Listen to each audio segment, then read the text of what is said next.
welcome to Always Growing. I'm Heidi. I'm Dave. In Always Growing, we talk about growing together in our marriages every day. So today's topic is love, honor, and serve your mother-in-law. Your mother-in-law. So we're going to talk about mother-in-laws today. Dave, what do you think about mother-in-laws? How does our culture represent mother-in-laws? Mother-in-laws, I think are represented as kind of like crazy ladies, like, and getting their hands in parts of their children. Yeah, not good. And then, but it's interesting though, because I'm like, there's a lot of truth. I think, sort of. I mean, I don't know why. It's just a difficult relationship. Yeah, I think just like any cultural representation, there's probably a nugget of truth. Like there's something true within that to make it resonate with people and not people be up in arms and throw a fit. There's a reason why that's funny because it's characteristic of some of those things. But there's maybe wrapped around that truth some hyperbole and exaggeration that's maybe unkind. Like the example I had in the article was the Everybody Loves Raymond mother-in-law. Like this is a show that's off the air, and I'm not even sure it's on one of the streaming services anymore. But wow, you are using a lot of mental health terms in an uncomfortable way today for me. Well, actually, that's not what you meant. But. No, I meant more like intensely, very intense. Like having a enmeshed relationship with her son. Yeah, no, that's good. Okay, whoa, now you're using really good psychological terms, like this enmeshed idea with the son, and not able to break that relationship in a way that's healthy to form this new relationship, which is what we're going to talk about today, is the concept of leaving and cleaving. And so Genesis 2:24 and 25 is where we hear kind of the origins of marriage and this idea of leaving and cleaving. And I think it really applies to other family members. Usually we just think about leaving and cleaving. Well, actually, we barely think about it, right? We talk about it a lot in pre-marriage counseling with our couples because it's a concept we don't really talk about in our culture, and it's really helpful. Yeah. And so in Genesis 2:24 and 25, it says, "Therefore a man shall leave his father and his mother and hold fast to his wife, and they shall become one flesh. And the man and his wife were both naked and were not ashamed." So we're leaving, right? And then we're holding fast in this new relationship in marriage. That is a work. Like there's effort in that. So it happens in a moment, right? At the altar before God, when you get married, there's this mystery of the one flesh. But then a point I make in my new book that I've been working on is that it's also a work, a vocation of marriage that happens over years and years of time. Like you're constantly becoming one flesh. And I think that also means you will be constantly leaving and cleaving. It's not, this one and it's over. Magical thing that happens. No, you're just, we're all good now. Yeah. Right.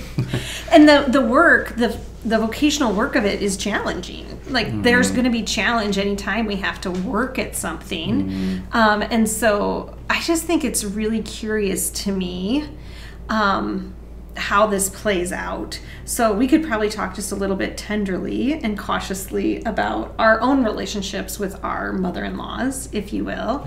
I do think for whatever reason, whether it's like culturally or sociologically, or maybe this is the way God designed it, is I think there's something about a mother and her son that the husband's mother classically has a hard time with the leaving and cleaving, the rupture, if you will. Now, if there was no sin in the world, this would be easy. God's design would be all perfect and everything, but there is brokenness and it's hard. And so... Yeah, well, I mean, there's also the part where, the father-in-law has the his daughter, and then if he ever does anything, then he will murder him.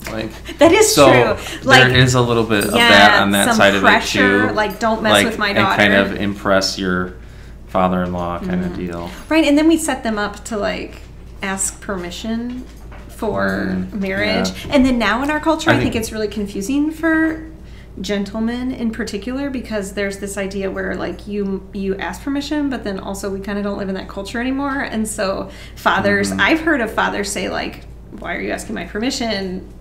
She's her own person. She's an adult. And so that's just so complicated for everyone It's involved. Interesting, though, that was kind of part of the culture, though, too, because also part of the culture is, which I think mostly happens this way, is that the father gives away his daughter at the wedding. And there's like this very clear break, like that's like represented by this happening. Ooh, that's Whereas like with the mother and her son, like there's not, when is that like ever like revealed in like the culture? It's like not. That is a good point. That is a really good point. Like, so there's this, who gives this father, or who gives this bride, you know, and then they even say often her mother and I do. Like that's a kind of common modern thing. But I love what you're saying of recognizing the other end of the family doesn't get that. You know, they don't get to have that even cultural representation of this bigger transition. So how then, Dave, is the question that we're going to spend the rest of our time on. How can we make this transition a little kinder, a little, while recognizing and honoring the effort? How can we help it be smoother, I guess? I don't know if even that's what we're going for. There's got to be a better word. But how do we recognize the transition and care for one another in our families, our extended families in that? Before you talk, I have one thing I was going to say, is that your mom and I are super different people, right? We're very different. And so sometimes I think that happens where you're very, very different. Sometimes you're a little more similar. I have noticed that it doesn't seem to matter. Like this transition is hard no matter what. Like your mom and dad did nothing but invite me into the family. Like always have been very gracious and welcoming. That doesn't mean there hasn't been things that are hard in our relationships, or especially with parenting when you're get into that stage and everything. And so you can have a lot of awesome individuals and it's still just a little stressful, you know? So how do we make it a little easier? Any suggestions, Dave? Any ideas? Wow, I'm not feeling wise about this one. Well, that's good to be honest. I would say, I think to realize that it's like many other relationships you have in your life. I mean, you have kind of some awkward things going on with different people, but that doesn't mean that you don't care for them or you don't like, you know, speak kindly to them or whatever, you know. And I think that's the hardest part, is saying like, oh, they're just my in-laws, so like I have to treat them badly, or you know what I mean, like accepting like this, this cultural accepting like paradigm. That this is a terrible relationship and it will always be. True. Like you don't have to accept it as a terrible relationship. No. It's just like any other relationship, and you have the ability to make the relationship better. You know. Like, I like how you also use the word awkward. It's so often in relationship that is such a key word that we don't recognize. There's so much awkwardness in it.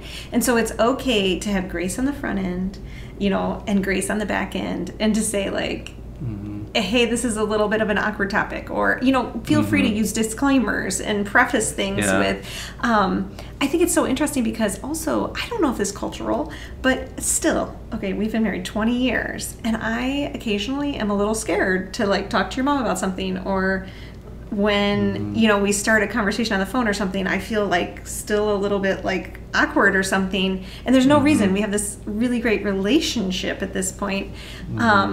But I do think all of that cultural baggage gets a little bit built up in us, and we have to kind of intentionally throw it off. Like, this is also my mother now, and I can ask her questions. And I think that's one of the tips that I have, is value that everyone has wisdom to share. Like, I have wisdom to share with your mom, and your mom has wisdom to share with me. And your mom has wisdom to share with you. I think early in our relationship, I was at fault in a lot of ways for like feeling like it was some kind of weird competition. And, okay, your mom makes the most amazing cinnamon rolls in the world. Most everyone in the family knows it. Everybody wants to eat mom's cinnamon rolls. And so I thought I would try to make these cinnamon rolls for Dave because he can't get the cinnamon rolls all the time. His parents live farther away. And when Dave had to eat the cinnamon roll that I made, I think I set you up to fail. That was a lose-lose situation. You were either going to have to say, these are better than my mom's, basically, or make me mad. There's like these aren't even close. Yeah, like there's no winning here. So I don't know that I consciously did all that, but looking back now, I remember when you like ate the cinnamon roll and you were like, these are great. Like there's no way to make me happy in any way in that situation. And I don't want to make the cinnamon rolls even. Like, who cares? I don't like making cinnamon rolls. Your mom can do this job, Right. I don't think I ever expected you to do things for me that my mom did for me. I mean, I don't know. But there's that cultural idea. I think I had it in my head that you... You had a way that you interacted with her, and then I was now responsible for these ways, which is ridiculous. Yeah, right. We don't it doesn't operate really like work. that. It's funny though too, because you like I felt like different times like I have to be like your dad. So so fascinating. I think it happens both ways. Like because I'm like, I gotta make breakfast for you every morning. That's what your dad does. Like, and he loves to do it. And like, but you don't, because I want that for my dad. And you actually do like to have breakfast all the time, so that's a little bit more difficult for me. But like, but I wouldn't want you to do that. I want that reserved for my relationship with my dad. Yeah, and now, I feel like we understand that about each other. Married longer, then we learn to appreciate those differences and learn to appreciate the times that we have with our parents that are.